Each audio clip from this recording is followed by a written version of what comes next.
किताबों को दोस्त ना दें, हमें हमारे पढ़ने के तरीके को बदलना है। अब बात आती है कि हमें पढ़ना कैसे है पुस्तक को, ताकि हम उसका बेहतरीन तरीके से उपयोग कर सकें। एक छोटा सा एग्जांपल और दे देता हूँ। जैसे मान लो कि मेरे पास कोई इतिहास की एक किताब है, आपके पास भी वही किताब है, और वो दो किताबें अपन लेके बैठते हैं निश्चित रूप से, तो डेफिनेटली मैं आपसे ज़्यादा नंबर लाऊंगा। क्यों? भले मैं ये कह रहा हूँ कि मैं फर्स्ट ईयर का स्टूडेंट हूँ और आप भी फर्स्ट ईयर के स्टूडेंट, या आप ज़्यादा लाओगे या मैं ज़्यादा लाऊंगा। तो कहने का मतलब ये हुआ कि दोनों की बौद्धिक क्षमता अलग है, दोनों के पढ़ने का तरीका अलग है, किताब सेम ही है। तो किताबों पे अब आप देखना कि आप के पास जो किताबें हैं वही किताबें उसी तैयारी करने वाले हर अभ्यर्थी के पास ऑलमोस्ट है। फिर भी आप देखना कि सिलेक्शन ऐसे कुछ विद्यार्थियों का होगा, अधिकांश विद्यार्थी फेल होंगे। जैसे रीट ही है, 31,000 पास होंगे, बाकी सारे फेल ही होने, लेकिन किताबें सारी सभी के पास सेम है। तो किताब को आखिर पढ़ना कैसे है? तो देखो यहाँ पे एक चीज़ और मैं बताना चाहूँगा कि जो पुस्तकें हैं ये पढ़ने के लिए छात्र का लेवल भी अलग अलग होता है। ये एक व्यक्तिगत बात होती है। जैसे कुछ विद्यार्थी बिल्कुल न्यू कमर्स होते हैं, मतलब न्यू कमर्स का मतलब ये हुआ कि जो बिल्कुल नए होते हैं इस कंपटीशन की फील्ड में, जिनको सब्जेक्ट के बारे में बहुत ज़्यादा नॉलेज नहीं होता, या यूँ कहिए कि उसने शुरू भी नहीं किया। कुछ ऐसे विद्यार्थी होते हैं जो बहुत ही मिडिल लेयर में होते हैं, जो ऐसे भी नहीं होते जिसको कुछ भी नहीं आता, और ऐसे भी नहीं होते जो बिल्कुल ही आपके स्किल्ड हो या दक्ष हो या बिल्कुल कंप्लीट कर चुके हो, सारा कोर्स है वो बढ़िया तरीके से कर चुके हो। तो तीन टाइप के स्टूडेंट मैं मानता हूँ। कुछ ऐसे होते हैं जो बहुत ही न्यू कमर्स होते हैं, जिन्होंने बिल्कुल कुछ तैयार नहीं किया है।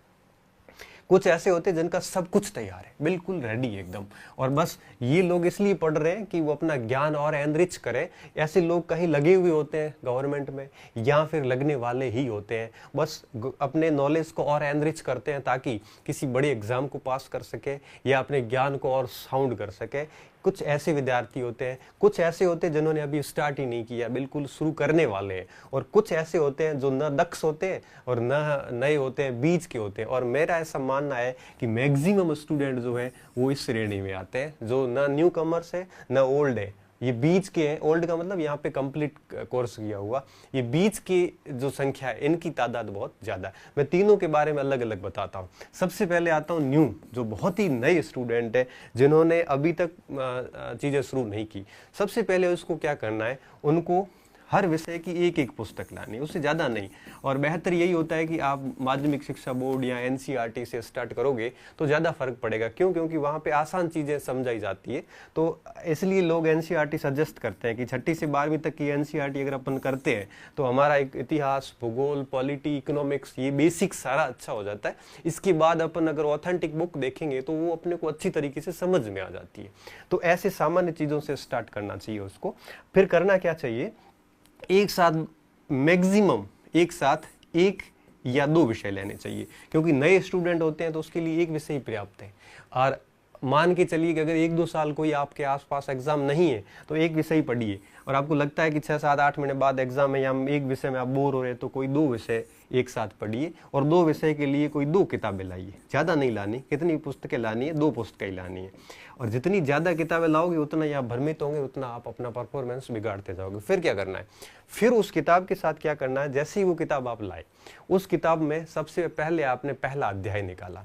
उस पहले अध्याय को निकालने के बाद आपको क्या करना है, उस अध्याय को बढ़िया तरीके से एक बार पढ़ लेना। जैसे आप अखबार पढ़ते हो ना, कोई भी खबर पढ़ते हो, उस तरह से पेंसिल लेके बैठो और पूरे के पूरे टॉपिक को अच्छी तरीके से पढ़ लो। उसके बाद में अगर आपको लगता है कि अच्छा, उसके बाद में भी एक चीज़ और होती है। अगर आप न्यू है लेकिन उस विषय कि आपकी समझ अच्छी है, आपने 3-4 साल पढ़ा है चाहे स्कूली शिक्षा वगैरह में, तो अगर आपकी पकड़ अच्छी है या आप बिल्कुल नया विषय पढ़ रहे हैं, बिल्कुल नया पढ़ रहे हैं, तो पूरी किताब एक साथ पढ़ लो।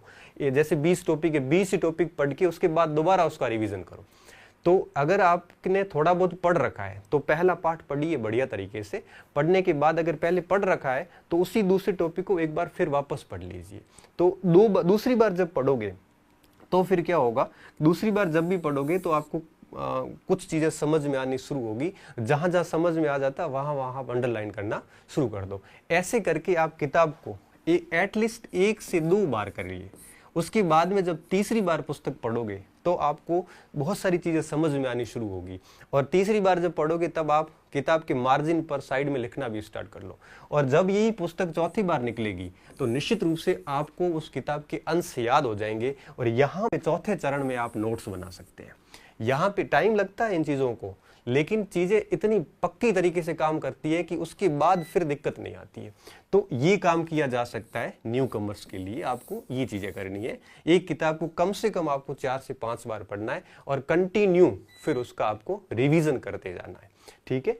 फिर ये इन स्टूडेंट्स को क्या करना है, इनको कम से कम 2 विषय तो एक साथ रखने ही रखने हैं, और उन 2 विषयों को क्या करना है, उन 2 विषयों को बढ़िया तरीके से तैयार करते रहना है।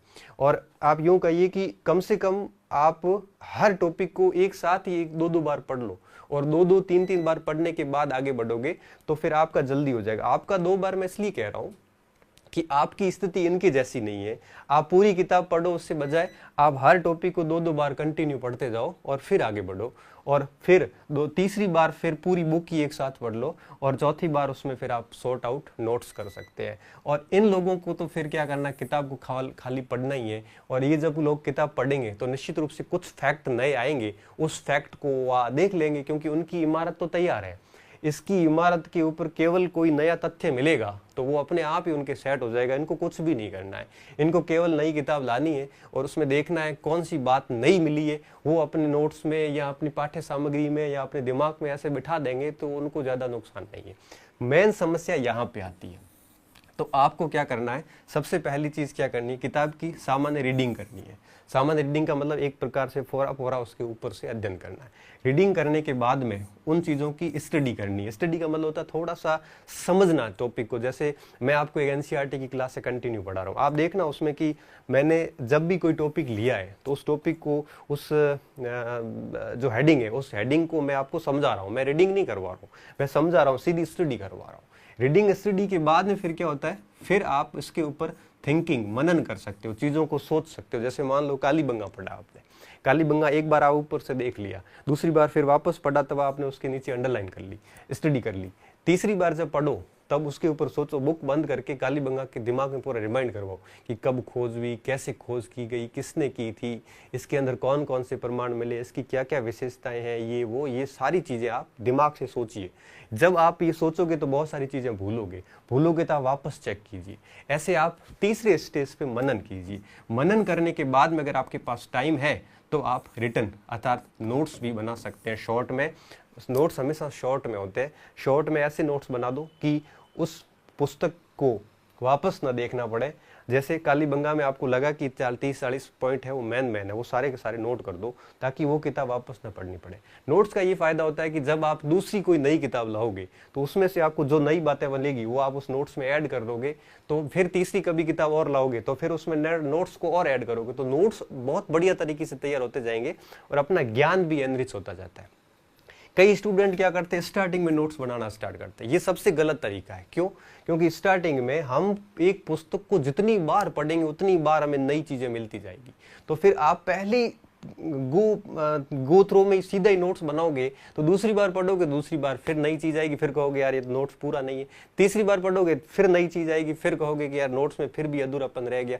इससे बेहतर ये होता है कि कम से कम 2 से 3 बार पढ़िए, रीडिंग कीजिए, उसकी स्टडी कीजिए, फिर उसके ऊपर सोचिए टॉपिक के ऊपर, और सोचने के बाद में फिर उसके नोट्स बनाइए। रीडिंग में टाइम लगता है, स्टडी में काफी टाइम लगता है। जैसे मान लो एक किताब आपने 20 दिन में पूरी पढ़ ली, तो 20 दिन पढ़ने के बाद कम से कम आपको वापस 20 से 30 दिन लगते हैं स्टडी करने में। फिर सोचने में आपको 5-7 दिन भी नहीं लगेंगे। क्यों? क्योंकि जो चीज़ें आपने अच्छी तरीके से अध्ययन कर लिया। जैसे मैं एक एग्जाम्पल देता हूँ। जैसे आपको मैं कहूँ कि आप मेरे बारे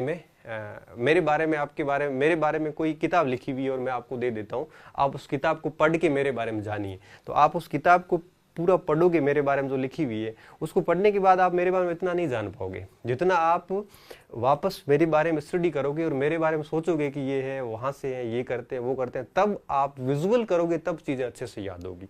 और जब रीडिंग और स्टडी होती है तो टाइम लगता है, थिंकिंग में टाइम भी नहीं लगता, और ये चीज़ें यहाँ पे जो है ये आपके मन मस्तिष्क में सेट हो जाती है। और यहाँ पे अगर हम क्या करते हैं, हम रीडिंग स्टडी तो ठीक है कर लेते हैं, फौरी पढ़ते जाते हैं, 20-20 बार पढ़ लेते हैं, लेकिन उसके ऊपर बिल्कुल नहीं सोचते। जब तक टॉपिक के ऊपर सोचेंगे नहीं तब तक वो टॉपिक पूर्ण रूप से हमारे को फल देने वाला नहीं है।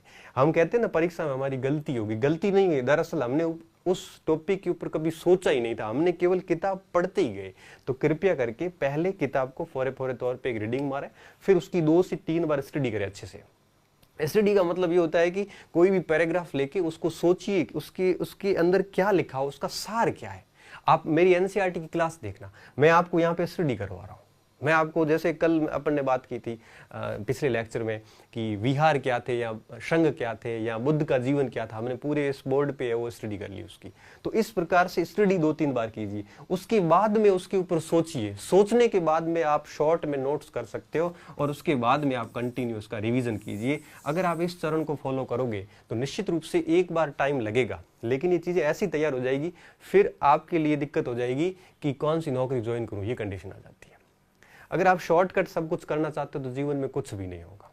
कोई भी एक पुस्तक इन 500 चरणों से गुजरती है तो कम से कम उसको 3 से 4 महीने लगते हैं, कोई भी एक पुस्तक। और मैं मानता हूं टोटल 6 जनरल स्टडी में 6 ही भाग है, ज्योग्राफी, हिस्ट्री, पॉलिटी, इकोनॉमिक्स वगैरह 6 ही भाग है। 6 में से 4 बड़े अहम है। इन 4 भाग के ऊपर अगर ये 3-3, 4-4 महीने दिए जाए तो निश्चित रूप से 1-1.5 साल के अंदर ये सारा मटेरियल बढ़िया तरीके से रेडी हो जाता है। और फिर क्या होगा कि अगर ये चारों तैयार हो गए तो फिर आप कोई भी एग्जाम में बैठोगे तो आपको बिल्कुल परेशानी नहीं होनी पड़ेगी। बस सिलेबस देखना ही पड़ेगा कि कौन से टॉपिक शेष रहे हुए हैं जो मैंने नहीं किए, वो ही करने पड़ेंगे, बाकी तो सारा ऑलरेडी आपका तैयार होगा।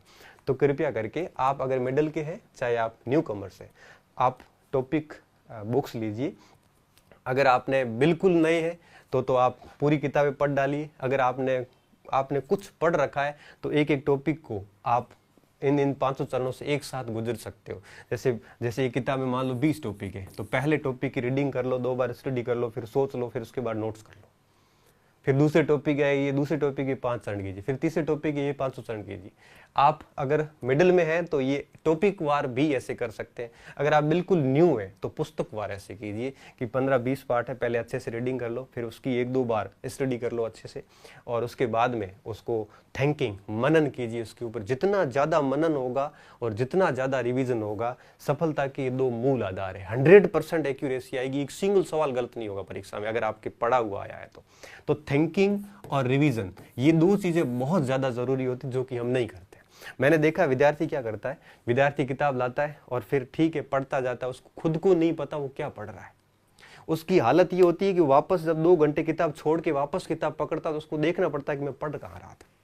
ये स्थिति है हमारी। हम पढ़ते जाते हैं, पागलों की तरह देखते जाते हैं, पता नहीं कुछ समझ में आ नहीं रहा है। हम केवल रीडिंग ही करते हैं पुस्तक की, भले 20 बार रीडिंग कर लोगे कोई फर्क नहीं पड़ेगा। कम से कम आप एक बार, देखो अखबार की स्टडी नहीं करते, हम रीडिंग करते हैं, न्यूज़ पढ़ के छोड़ देते हैं, हमें नहीं पता कौन से दिन क्या न्यूज़ आई थी। तो कम से कम किताब की जब रीडिंग हो जाती है तो एक परिचय हो जाता है। जब स्टडी करते हैं तब उसके बारे में हमें बहुत सारी चीज़ें गहराई से जानने को मिलती है, और जब हम उसके ऊपर सोचते हैं तो वो सारी चीज़ें हमारे मन मस्तिष्क में सेट हो जाती है, और उसके बाद में वो पॉइंट हम नोट कर लेते हैं। तो चौथे 5वें चरण में जाके नोट्स बनते हैं। स्टार्टिंग में ना बनाया, नोट्स नहीं भी बनाते तो भी चलता है, लेकिन नोट्स इसलिए ज़रूरी होते हैं कि फिर आगे जब दूसरी किताब लाओगे तो पहली किताब छूट जाएगी, और पहली किताब छूटेगी तो फिर उसका थोड़ा सा लॉस ये रहेगा कि बहुत सारी चीज़ें भी मन मस्तिष्क है, ये स्मृतियों की क्षमता, चीज़ों की क्षमता अधिकता के कारण स्मृतियाँ हैं वो धीरे धीरे विलुप्त हो जाती है। विलुप्त क्या कह सकते हैं, विलोपित हो जाती है, तो थोड़ी दिक्कत होती है। तो ये चरण किया जा सकता है, इससे बढ़िया तरीके से काम होगा। तो आज का ये जो विषय था, उम्मीद कर रहा हूँ कि आपके लिए निश्चित रूप से ये फायदेमंद सिद्ध होगा। अंत में निष्कर्षता कह देता हूँ, कोई भी किताब लाओ उसको कम से कम एक बार उसकी रीडिंग मारो, उसके बाद उसको 1-2 बार वापस पूरी स्टडी करो अच्छे से। आप टॉपिक वार भी ऐसा कर सकते हो। आप जैसे भूगोल, अक्षांश देशांतर रेखाएं पढ़ रहे हैं, उसकी आप पहले रीडिंग कर ली बढ़िया कि है क्या ये, उसके बाद में 1-2 बार उसको उसी दिन समझ लिया, स्टडी बढ़िया तरीके से समझ ली, और उसके बाद में उसके बारे में सोच के नोट्स बना दिए। तो एक दिन में एक टॉपिक तैयार कर लेते हैं तो 20-25 दिन में किताब तैयार हो जाती है। तो इस प्रकार से भी किया जा सकता है। तो रीडिंग कीजिए। कई विद्यार्थी ऐसे होते हैं जो रीडिंग नहीं करते, सीधी स्टडी करते हैं। कोई बात नहीं, अगर आपका लेवल ठीक है, पहले विषय से परिचित है, तो आप सीधी स्टडी भी कर सकते हैं।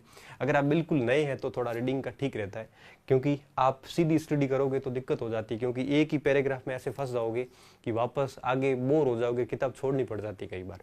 तो रीडिंग कीजिए अच्छे से, फिर उसकी कम से कम 2 बार स्टडी कीजिए। तो 3 बार हो गया, फिर चौथी बार मनन करोगे, चौथी बार सिलेबस हो जाएगा। 5वीं बार जब उस किताब के बारे में नोट्स बनाओगे तो वो किताब 5वीं बार हो जाएगी। फिर 5-7 बार रिवीजन कर लोगे तो किताब 10 से 12 बार हो जाती है। तो फिर उसमें कोई गलती की गुंजाइश नहीं रहती है।